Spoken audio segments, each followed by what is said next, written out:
Welcome to Rizal Recaps. Ang horror drama na pelikulang ito ay The Bad Seed. Ano nga ba ang tinatago ng batang ito?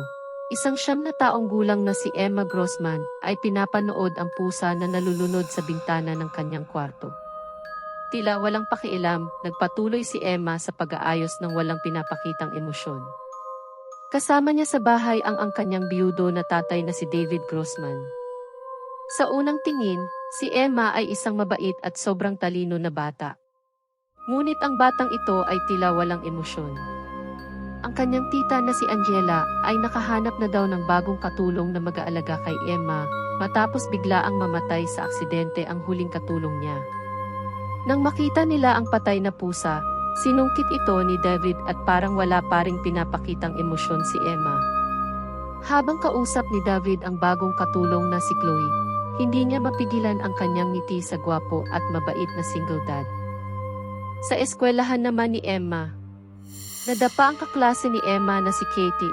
Tinulungan niya ito sa kagustuhan niyang manalo ng Citizenship Award habang pinapanood siya ng kanyang guro. Nang kinagabihan, habang iniisip ang award ay hindi mapigilang ngumiti ni Emma na tila sigurado siya ang mananalo. Sa araw ng bigayan ng award, nagulat na lamang si Emma nang manalo ang kanyang kaklase na si Milo. Walang magawa si David kung hindi i-comfort na lamang ang kanyang anak, kahit pinagpipilitan ni Emma na dapat siya ang nanalo at tila sinisiraan pa si Milo. Matapos ang selebrasyon, inaya ni Emma si Milo na pumunta sa bundok. Habang nagsasalita si Milo, unti-unting lumapit si Emma sa kanya. Maya-maya hinahanap ng magulang ni Milo ang kanilang anak, ngunit sabi ni Emma ay hindi niya nakita ito. Nang may nagsigawan, lahat sila ay nagtakbuhan kung ano nangyari at nakita nila ang katawan ni Milo na tila walang buhay. Sinubukan nilang iligtas si Milo, ngunit huli na at patay na ang bata. Habang nag-aalmusal, kinamusta ni David si Emma, ngunit tila wala itong pake sa nangyari kahapon. Dumating na ang katulong nila na si Chloe at nung kinagabihan, nahuli ni Emma si Chloe na nagnanakaw ng gamot kay David. Habang nanonood, kinompronta ni Emma si Chloe sa kinuha niyang gamot kay David at sinabi niyang hindi niya sasabihin ito kung susundin ni Chloe ang mga utos ni Emma. Sa burol ni Milo, lahat ay nagiiyakan maliban kay Emma na tila walang emosyon na pinapakita. Nung mag-usap ang magulang ni Milo at si David, nalaman niyang nawawala ang award na napanalunan ni Milo, habang si Emma ay nagiiyak-iyakan naman sa magulang ni Milo. Dito na nagsimula mag-alala si David sa anak niya na tila may tinatago itong sikreto o kababalaghan sa kanya. Dumating naman sa bahay nila ang kanyang guro na si Miss Ellis at isang pulis para mag-imbestiga dahil may nakakita daw kay Emma at Milo na magkasama sa taas ng bundok. Nang marinig ni Emma ang pinag-usapan, nagpanggap na naaksidente si Emma para matigil ang usapan nila at umalis ang kanyang guro at pulis. Habang ginagamot si Emma, tinanong ni David kung magkasama ba sila ni Milo sa bundok, ngunit todo tanggi si Emma at tila naiinis na pag-isipan siya ng masama ng kanyang tatay. Habang naglalakad-lakad ang dalawa, nakita nila ang kotse ng kanyang guro sa harap ng bahay nila Milo. Sinabi ni Chloe na pinaghihinalaan nila si Emma at sa loob-loob, alam ni Chloe na may kinalaman si Emma sa pagkamatay ni Milo. Sinimulan tanong-tanungin ni Chloe si Emma tungkol kay Milo at tinakot pa si Emma kung ano mangyayari kung mapatunayan na kasabwat siya sa aksidente ni Milo, ngunit tila nagmamaang-maangan pa din si Emma. Habang palabas si Chloe, makikitang wala na ang pugad ng mga putakti sa bubong nila. Habang paalis ang guro ni Emma, nagsilitawan ang mga putakti sa kotse niya at muntikan pa siya maaksidente. Makikita bigla sa likod ng kotse ang nawawalang pugad ng putakti na nilagay ng walang iba, kundi si Emma. Habang naglilinis, nakita ni Chloe ang award ni Milo sa ilalim ng kama ni Emma. Napagdesisyonan niya na ilagay ito sa kwarto ni David para mabuking si Emma nang hindi siya nadadamay, ngunit nung makita ito ni Emma, tinago niya ito, ngunit nahuli siya ni David. Nung tinanong naman ni David ba't nasa kanya ang medal, nagsinungaling si Emma at sinabing binigay sa kanya ito ni Milo. Matapos nito, napagdesisyonan ni David na ipadoktor si Emma dahil kahit si David ay hindi na mapakali sa sarili niyang anak. Habang pinagdidiskusyonan ni Emma at Chloe ang medal, bumaba si David at inaya si Emma na pumunta sa bahay nila Milo para ibalik ang medal. Nung ibalik ito ni David, hindi naghinala ang nanay ni Milo at binalita kay David kung ano nangyari sa guro nila na si Miss Ellis.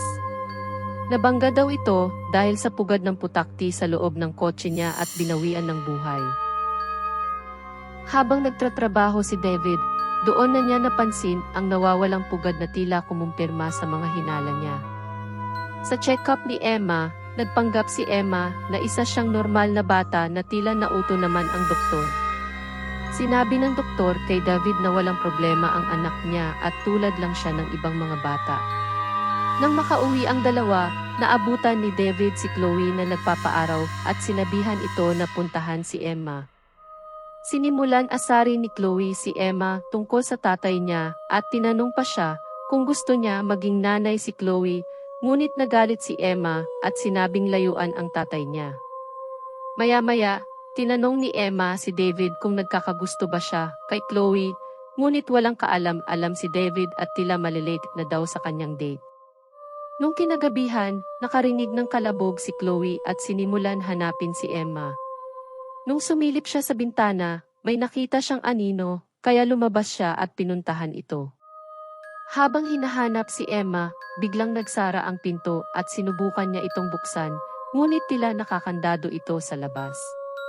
Biglang nagliyab ang garahe nila at nakita ni Chloe si Emma sa bintana na tila pinapanood lang siya mamatay.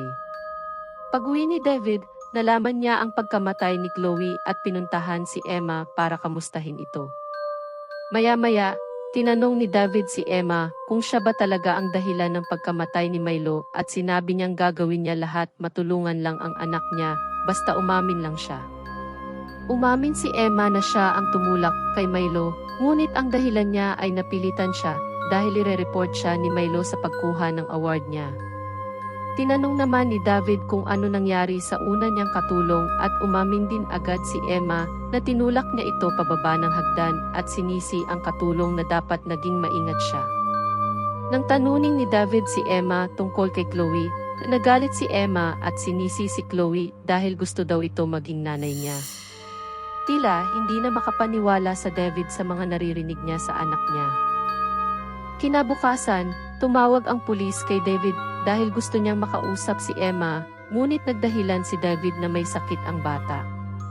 Dinala ni David sa malayo si Emma para makapagpahinga at maya-maya, tumawag ang pulis at sinabing sinadya at hindi aksidente ang sunog sa garahe nila. Nag-aalala sa kabutihan ng anak niya, di na alam ni David kung ano gagawin niya at kung ano-anong bagay na ang pumasok sa utak niya. Maya-maya, matapos masiguradong tulog ang kanyang tatay, na maalam na siya at binuksan lahat ng kalan at sinara lahat ng bintana para patayin ang kanyang tatay. Maya-maya, nagising si David sa amoy ng gaas at dali-daling tumakbo para patayin ang mga kalan. Noong nakita niya si Emma sa labas na nakasimangot sa kanya, tinanong niya ito kung bakit niya nagawa yun at ang sagot ng bata ay pag namatay na siya, aampunin siya ng tita niya na mabait sa kanya. Inaya na lamang ni Emma si David sa loob.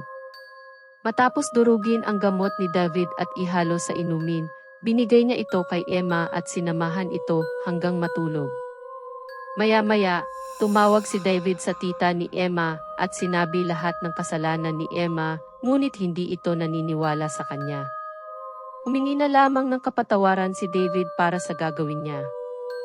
Habang tulog si David, tinutukan ito ni Emma ng baril, ngunit sumblay ito at nagising ang kanyang tatay. Nagulat si David dahil hindi gumana ang pampatulog na pinainom niya kay Emma at sinabi ni Emma na pinagpalit niya ang baso.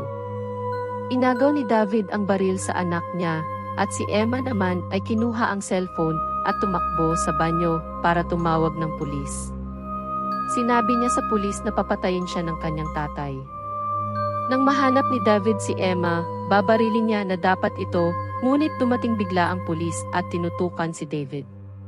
Sinubukan pa ring patayin ni David si Emma, kaya napilitang barilin ng pulis si David. Kinabukasan matapos mamatay ni David, sinundo siya ng tita ni Emma. Kinamusta siya at sinabihang aampunin siya. Habang niyayakap siya, hindi na mapigilan mapangiti ni Emma.